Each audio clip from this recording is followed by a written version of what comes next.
जी, अस्सलाम वालेकुम जी। मेरा नाम नासिर महमूद है। उम्मीद करता हूँ कि आप सब खैरियत से होंगे। मैं Gateway IELTS and study abroad से आपसे मुखातिब हूँ। आज हम ऑस्ट्रेलिया के एजुकेशन सिस्टम को डिस्कस करेंगे कि किस तरह से पाकिस्तान और इंडिया से स्टूडेंट्स एडमिशन ले सकते हैं। मतलब जो लोग पढ़ने के लिए जाना चाह रहे हैं, फॉरेन एजुकेशन के लिए जाना चाह रहे हैं, तो इसके लिए क्या रिक्वायरमेंट्स होंगी, क्या यूनिवर्सिटी या कॉलेज, किस तरह के कॉलेजेस में या यूनिवर्सिटीज़ में एडमिशन हो सकता है स्टूडेंट्स का, और उनका एलिजिबिलिटी क्राइटेरिया क्या होगा।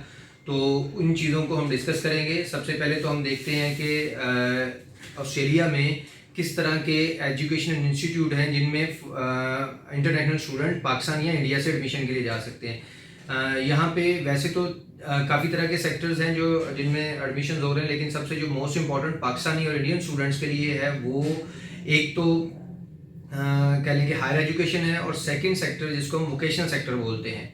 इन दोनों में जा सकते हैं। अब हायर एजुकेशन वो है बेसिकली जिसमें कोई ग्रेजुएशन के लिए या मास्टर्स प्रोग्राम के लिए या इवन पोस्ट ग्रेजुएट प्रोग्राम के लिए कोई जाना चाह रहे हैं स्टूडेंट्स वगैरह।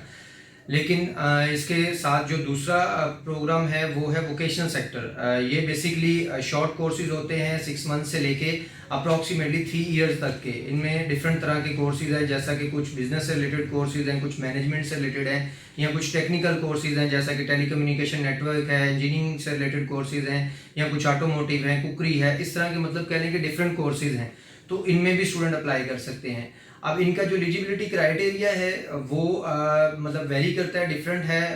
मतलब एजुकेशन टू एजुकेशन और यूनिवर्सिटी या मतलब कह लें कि कॉलेज टू कॉलेज डिफरेंट है। फॉर एग्जांपल जो कुछ स्टूडेंट ऐसे हैं जो हायर एजुकेशन में जाना चाहते हैं, तो हायर एजुकेशन में भी आगे दो तरह के सेक्टर्स हैं, मतलब दो तरह की यूनिवर्सिटीज़ और कॉलेजेस हैं। फॉर एग्जांपल कुछ लोगों का बजट बहुत ज़्यादा नहीं है, तो लाजमी नहीं है कि वो यूनिवर्सिटी के लिए अप्लाई करें। बहुत सारे कॉलेजेस हैं ऑस्ट्रेलिया में जो बैचलर या मास्टर डिग्री कॉलेजेस में करवा रहे हैं, और उनकी फ़ीस अप्रॉक्सीमेटली 50% कम होती है यूनिवर्सिटीज़ की निस्बत।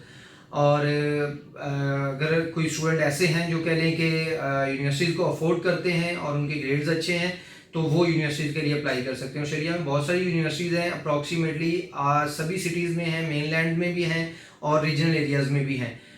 यहाँ पे ये है कि यूनिवर्सिटीज़ में अगर आप अप्लाई करते हैं तो एलिजिबिलिटी में एक तो अगर आप ग्रेजुएशन में फॉर एग्जांपल अप्लाई कर रहे हैं तो आपके पास अप्रॉक्सीमेटली जो आइल्स स्कोर है, सबसे पहली रिक्वायरमेंट लैंग्वेज की चूँकि होती है, तो आइल्स में आपके पास तकरीबन अप्रॉक्सीमेटली आपका 6.0 overall with no less than 5.5 in any module होना चाहिए। मतलब किसी भी मॉड्यूल में आपके 5.5 से कम ना हो, तो देन आप एलिजिबल हो जाते हैं। हाँ, कुछ ऐसे सेक्टर्स हैं जैसे फॉर एग्जांपल नर्सिंग है या हेल्थ साइंस से रिलेटेड कुछ सब्जेक्ट्स ऐसे हैं जिनकी रिक्वायरमेंट थोड़ी ज़्यादा होती है।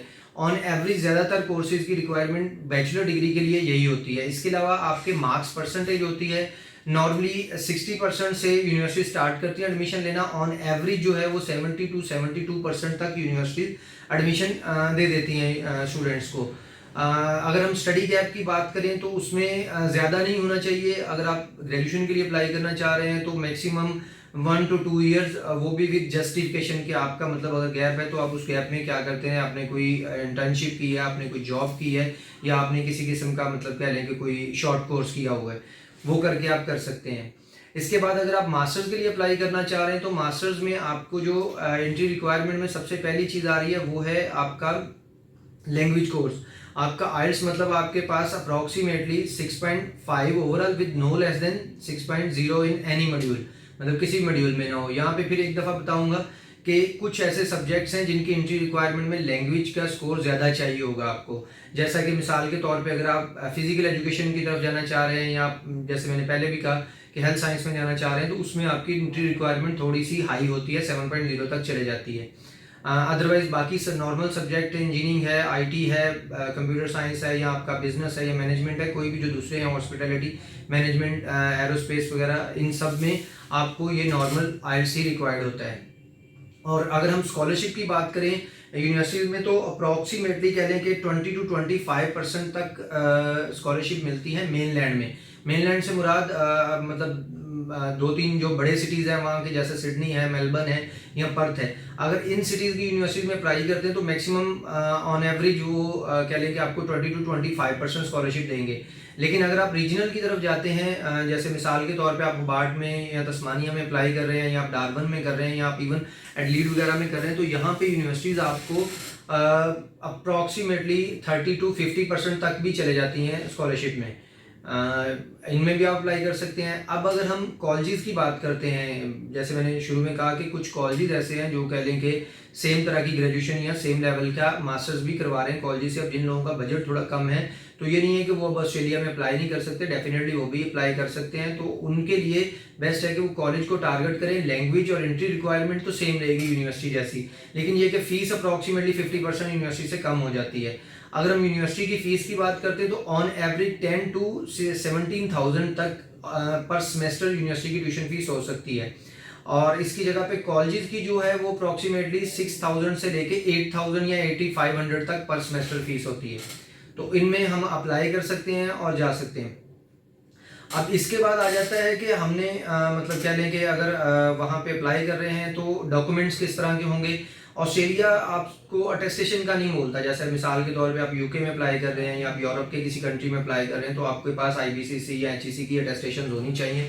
ऑस्ट्रेलिया के लिए ऐसा कुछ भी नहीं चाहिए। आपको सिंपल आपके जो डॉक्यूमेंट्स हैं आप अपने स्कैन करते हैं और स्कैन करके आप अपने कॉलेज यूनिवर्सिटी में अप्लाई कर सकते हैं एडमिशन के लिए। सबसे पहले आपका एडमिशन ऑफर लेटर की शेप में आता है। ये कंडीशनल होता है, इसमें कुछ कंडीशन यूनिवर्सिटी की तरफ से लिख के भेज दी जाती हैं। आप जैसे वो कंडीशंस पूरी करते हैं तो उसके बाद आपका GTE, मतलब उसको GTE बोला जाता है, तो GTE जैसे ही आपका पास होता है उसमें इंटरव्यू भी आ जाता है। उसमें आपका कह लें कि बैंक स्टेटमेंट से रिलेटेड होता है या आपकी SOP होती है। इस तरह की काफ़ी सारी चीज़ें, या कोई भी जो यूनिवर्सिटी को या कॉलेज को आपके इंस्टीट्यूट को रिक्वायर्ड होंगी, आपसे कंफर्मेशन लेना चाहेंगी, वो आपसे मांग लेंगी। आप जैसे ही GTE पास करते हैं अपना, तो उसके बाद आपका एडमिशन कंफर्म हो जाता है। देन आपको फ़ी पे करनी पड़ती है ऑस्ट्रेलिया में अपने कॉलेज या यूनिवर्सिटी को, जो भी आपकी डिसाइड हुई होती है उनके साथ, मतलब सेमेस्टर की या ईयर की, जो भी आप अपना भेज रहे हैं उनको। यूनिवर्सिटी की फ़ी पे होने के बाद अब यहाँ पे आ जाता है नेक्स्ट प्रोसेस कि आपके पास एक ओवरसीज स्टूडेंट हेल्थ कवर होना चाहिए, मतलब कि एक मेडिकल इंश्योरेंस होना चाहिए। ये इसके दो ऑप्शन होते हैं। आप अपने एजुकेशनल प्रोवाइडर से भी ले सकते हैं और आप खुद से प्राइवेट भी इसको कह लेंगे बुक कर सकते हैं, आपकी चॉइस है। जैसे आपको मतलब इसमें जो चीप लगेगा, इसमें काफ़ी सारी 5-6 के करीब कंपनीज हैं जहां से आप कंपेयर कर सकते हैं, जो आपको कम पैसों में दे रही होंगी, आपको चार्ज कम कर रही होंगी, उनमें आप लोग अप्लाई कर सकते हैं। इसके बाद आपका आ जाता है ओवरऑल, मतलब कह लेंगे जैसे ये होता है तो आपका CA इशू हो जाता है आपकी यूनिवर्सिटी कॉलेज की तरफ से, और देन आप अपनी फ़ाइल को कंप्लीट करके अपना वीज़ा फॉर्म फिल करके और अपना वीज़ा फाइल कर सकते हैं। उम्मीद करता हूँ कि आज की वीडियो काम आई होगी। इसके बाद हम नेक्स्ट वीडियो में इंशाल्लाह वीज़ा कैसे सबमिट कर सकते हैं या कैसे फाइल कर सकते हैं उसके बारे में भी बात करेंगे, कुछ स्कॉलरशिप्स पे भी बात करेंगे और दूसरे कंट्रीज़ को भी इंशाल्लाह हम करेंगे। तो होपफुली आप लोगों को कुछ इन्फॉर्मेशन इसमें से मिली होगी। और lastly as all YouTubers, I hope कि आप लोग इसको सब्सक्राइब करेंगे और हमें मतलब लाइक और शेयर देंगे इसमें। Thank you.